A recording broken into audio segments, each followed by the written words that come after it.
আমরা আজকে ওই গত 16 তারিখে হাজারীবাগ এলাকায় একই সময়ে প্রায় কাছাকাছি সময়ে 16 মে দুইটা হত্যাকাণ্ড সংঘটিত হয়। সেই হত্যাকাণ্ডেরই রহস্য উদ্ঘাটন এবং আসামি গ্রেপ্তার বা এই সংক্রান্তে আমরা একটা ব্রিফিং এর আয়োজন করেছি। এই ব্রিফিং এ উপস্থিত আছেন, আমার ডান পাশে আছেন ডিএমপির মিডিয়া সেন্টারের এডিসি নাসরিন সুলতানা, সাথে আছেন এসি জাহাঙ্গীর সিনিয়র এসি, আর বাম পাশে আছেন হাজারীবাগ থানার ওসি সাইফুল ইসলাম।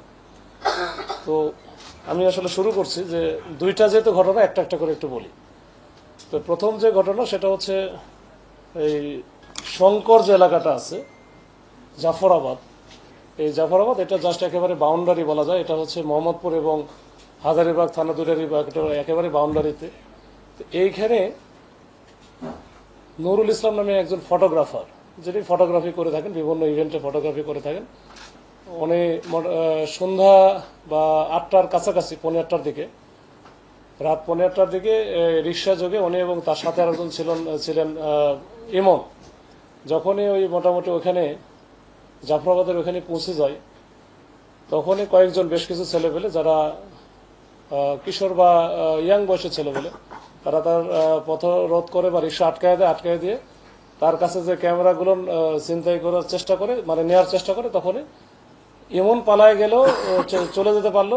ওখানে কিন্তু নুরুল হককে ওখানে ব্যাপক আকারে গুরুতর জখম করে মাথায়, ঘাড়ে, হাতে, বুকে, এগুলো বিভিন্ন জায়গায় স্ট্যাবিং করে তারা কিন্তু পালিয়ে যায়। পরবর্তীতে নুরুল হককে ঢাকা মেডিকেলে নিয়ে যাওয়ার পরে ডাক্তার তাকে মৃত ঘোষণা করে। এই অবস্থার প্রেক্ষিতে একটা মামলা হয়। মামলা রুজু হওয়ার পরে আমরা চেষ্টা করতে থাকি বিভিন্নভাবে, বিশেষ করে ওইখানকার যে সিসি ক্যামেরা আশেপাশে যেগুলো ছিল সেগুলো আমরা পর্যালোচনা করি। এইখানে তথ্য প্রযুক্তি আমরা ব্যবহার করি এবং এই ক্ষেত্রে আমরা কিছু ক্লু পাই যে তার সাথে এই ইভেন্ট ম্যানেজমেন্টের কথা বলে বা যে বিয়ের অনুষ্ঠানের কাভারেজ দেওয়ার কথা বলে তাকে কিন্তু ডেকে নিয়ে আসে। এই যে যারা তার সাথে যোগাযোগ করছিল, এই বিষয়গুলো আমরা টোটাল বিষয়গুলো আমরা অ্যানালাইসিস করে আমরা একটা টিম কিন্তু মাঠে নামার পরে আমরা একের পর এক, বিশেষ করে ময়মনসিংহের যে ধুবাউড়া বা হালুয়াঘাট, ওইখানে 2-3টা থানা এবং এদিকে ঢাকা জেলা আশুলিয়া থানা কিছু এলাকায় অভিযান পরিচালনা করে আমরা মোটামুটি এখন পর্যন্ত 10 জনকে ধরেছি। এই 10 জনই আমরা মোটামুটি জেনেছি এই 10 জনই এই ঘটনার সাথে সম্পৃক্ত ছিল, সরাসরি সম্পৃক্ত ছিল। এই 10 জনের বয়সে মোটামুটি বলা যায় 18 থেকে 20 বা 21 বছর বয়স, মানে একেবারে ইয়াং বয়সের। এবং এর নেতৃত্বে ছিলেন হচ্ছে নাইম। এই গ্রুপটা মূলত টিকটকার গ্রুপ। এরা হচ্ছে রায়ের বাজার কেন্দ্রিক এদের বাসা।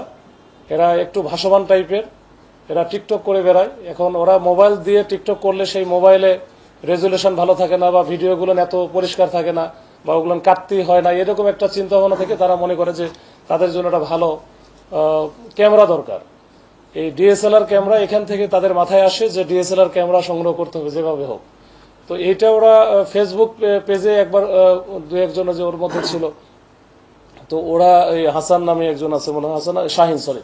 তো ওরা তখন ফেসবুকে একটা গ্রুপ দেখে ইভেন্ট ম্যানেজমেন্টের, যে নুরুল ইসলাম নামে একটা পেজ আছে, ফটোগ্রাফার পেজ।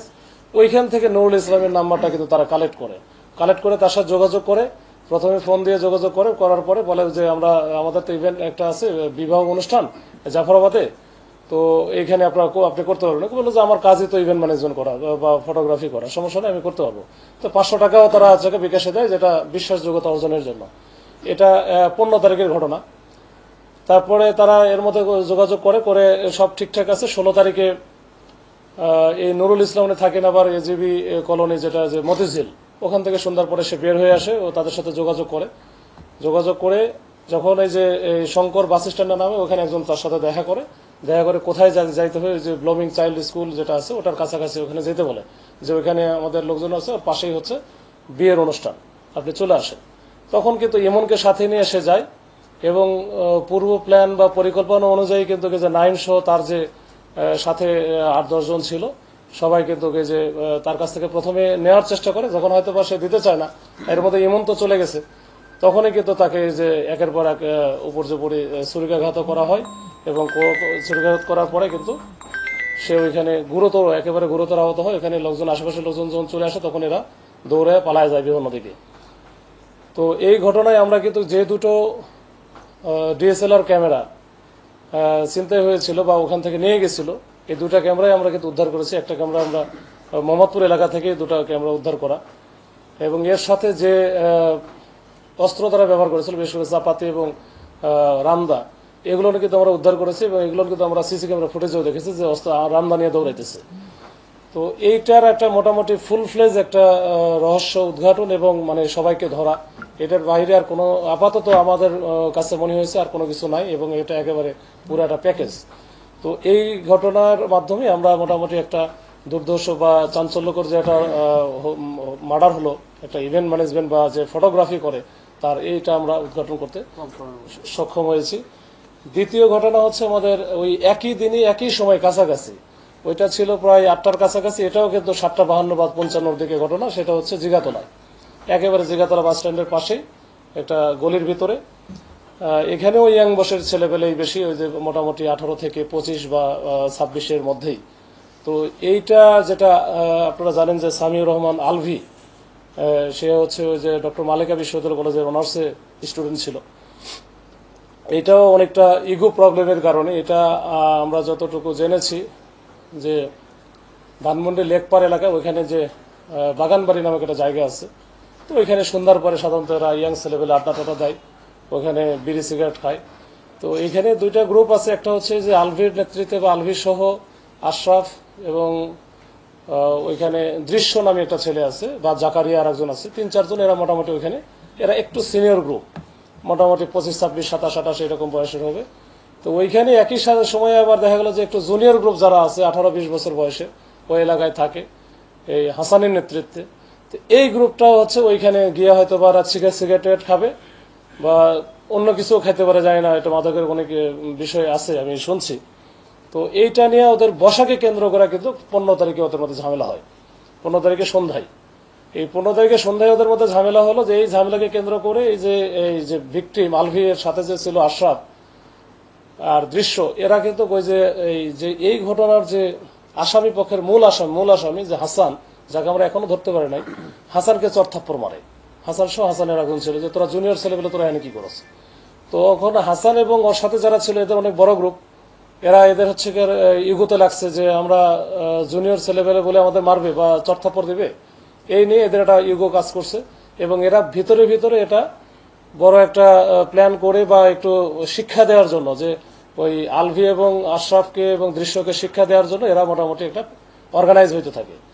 এটা ওই দিনে আর কোনো কিছু করতে পারে না, এরা পরের দিনে সন্ধ্যার দিকে এরা তখন একত্রিত হওয়ার পরে এরা খুঁজতে থাকে যে আলভি এবং আশরাফ সহ, যে দৃশ্য সহ এরা যারা আছে তারা কোথায় আছে। পরে ওরা খুঁজে পায়, প্রথমে মনে হয় এই আশরাফকে পায়, তারপর জাকারিয়াকে পায়। এদেরকে নিয়ে আবার আলভি ছিল মনে হয় গলির ভিতরে, তখন ওই গলির ভিতরে যায়, যেটা আমরা সিসি ক্যামেরাও দেখেছি। তো যাওয়ার পরে ওইখানে গিয়ে কিন্তু তাদেরকে একেবারে গলির একেবারে কর্নার, মানে একেবারে লাস্ট সীমায়, এরপরে আর কোনো কিছু নাই, ওইখানে গিয়ে তাদেরকে উপর জোরে কোপানোর পরে ওইখানে গুরুতর অসুস্থ ছিল, মানে আহত হয়ে গেছিল এই যে আলভি এবং সাথে আশরাফ সহ 3-4 জন। তো 4 জনকে ওখানকার স্থানীয় লোকজন দৌড়াদৌড়ি করে এসে তাদেরকে পাঠায় দেয় ঢাকা মেডিকেলে। যাওয়ার পরে এই আলভি নামে যে ছেলেটা, ও হচ্ছে মারা যায়। আর বাদ বাকি যে 3 জন আরো ছিল, এই 3 জন গুরুতর আহত ছিল, তারা আশঙ্কা মুক্ত। তো এই ঘটনার প্রেক্ষিতে আমরা সিসি ক্যামেরায় যাচাই বাছাই এবং অন্যান্য বিষয়গুলো নিয়ে আমরা কিন্তু চেষ্টা করি, এবং আমাদের এই ঘটনার সাথে যারা যারা সম্পৃক্ত ছিল সবাইকে আমরা শনাক্ত করতে সক্ষম হই, এবং সেটারও কিন্তু অভিযান এখনো অব্যাহত আছে। আমরা এখন পর্যন্ত 4 জনকে ধরতে পেরেছি। এর মধ্যে রায়হান হচ্ছে অন্যতম, রায়হান আছে, মুন্না আছে, তারপরে সুমিত পাল আছে। তো এদেরকে আমরা ধরেছি, এদের কাছ থেকে টোটাল জিনিসটা আমরা পেয়েছি। এখন এদের বাইরে আরো 7-8 জন আছে বা আরো বেশিও থাকতে পারে, তো তাদের ধরার অভিযান অব্যাহত আছে। এই হচ্ছে দুইটা একেবারে কিশোর বয়সের বা ইয়াং বয়সের দুইটা ছেলে, এবং যারা এই ঘটনাগুলোর সাথে জড়িত তারাও কিন্তু ইয়াং বয়সের। এবং এটা বলা যায় যে নিজেদের যে একটা গ্রুপ তৈরি করা টেন্ডেন্সি এখান থেকে, এবং এই যে আর একটা তো টিকটকের একটা বিষয় আছে, টিকটক বা সোশ্যাল মিডিয়াতে যে আধিপত্য বিস্তার করার জন্য যে চিন্তা ভাবনা, এইখান থেকে দুইটা অকাল প্রাণ কিন্তু ঝরে গেছে।